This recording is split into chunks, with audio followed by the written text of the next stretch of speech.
What's up, Thrashers, and welcome back once again to the Thrash Maniac 99 YouTube channel, and I am back with yet another album review, and today I am talking about the latest offering from Werewolves, Die For Us. This comes out on July 12th, and this is actually released independently. They were on Prosthetic Records for the last few albums, and if I recall, I think this is their... I want to say this is their fifth album overall. Of course, this band formed in 2019. They're from Australia, and it's mainly the project of members from bands like the Amenta, former members of Mithras and Akercocke, Mortician, but the main guy is David Haley from Psychroptic on drums. And of course, I did talk about their last album that came out last year, and I forget the title of it off the top of my head, but I thought it was a pretty killer album for the most part. Like, it was just furious and fast, technical blackened death metal, or blackened technical death metal, whichever has a better ring to it. But yeah, I was curious to go over this one, and, well, it sounds like a Werewolves album for sure, and it gets right out of the gate with the title track. And of course, one big thing that's apparent on this album, you get quite a few samples, whether at the beginning of songs or at the very end of songs. It happens on, I think, about 4 of these tracks, but with the title track, after that little sample, you immediately get into like blackened tremolos and blasts. And of course, pretty much you get like tremolos and blasts pretty much on almost every song on the album, as well as some aspect of like a thrash metal rhythm section going on with the drums. But of course, like, the tremolos kind of alternate between their black metal side and their technical death metal side. A lot of times these tremolos can kind of remind me of early Morbid Angel, but I would say this album has a lot more Vader influence, like with how just fast it gets. It reminds me so much of Vader, I would say.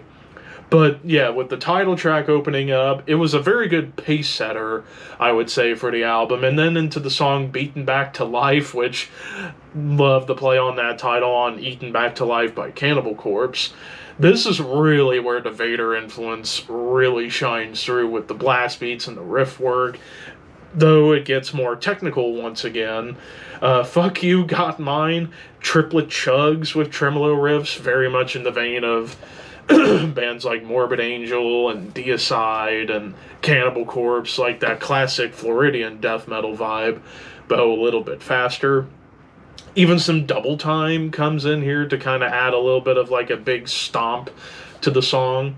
My Hate Is Strong. Now, again, the thing with Werewolves, their lyrics are all about just hating everything, hating the world, and just saying, fuck you, bastards and bitches. And the song My Hate Is Strong definitely reflects that quite a bit. It's so chaotic, but yet very technical in its riff writing approach, not in the sense of technical wankery, but technical as in it sounds like it'd be difficult to play. The Company Wolves, this one kind of definitely feels more like a balance of black metal and death metal, like the black and death metal side, and it feels like Merkskog. Like, I immediately got reminded of that band Merkskog, which I'm like, alright, this is something that sounds kind of familiar to me. It's pretty cool. But there's some dissonant tremolo melodies that show up here on this track. And actually, dissonance pops in occasionally on this album, like in the opening title track. You had a dissonant riff that showed up, and then the Company Wolves, you had more dissonant tremolos. And then later on in songs like Under a Urinal Moon, which that's another good play on Under a Funeral Moon by Darkthrone.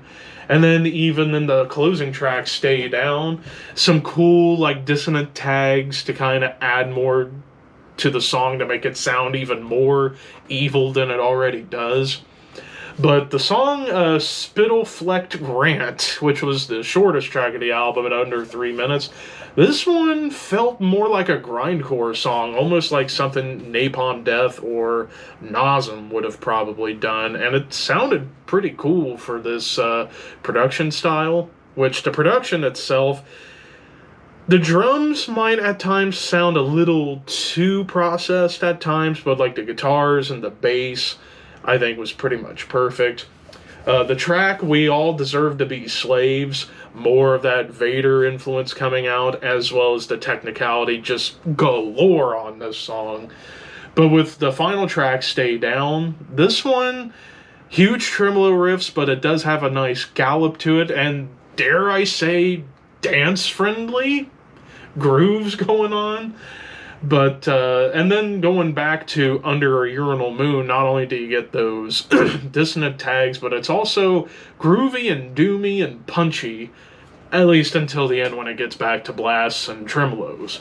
Now, another ingredient that gets popped up here and there is groove, which, if I can recall with the last album, I don't recall that much groove. It was just mostly full on speed, but there's some groove that comes in here almost on every track. But as I wrote in my notes, the title track, "Beaten Back to Life," "My Hate is Strong," "Spittleflecked Rant," "Under a Urinal Moon," and "Stay Down." Those songs definitely have some pronounced grooves that definitely stand out on this album.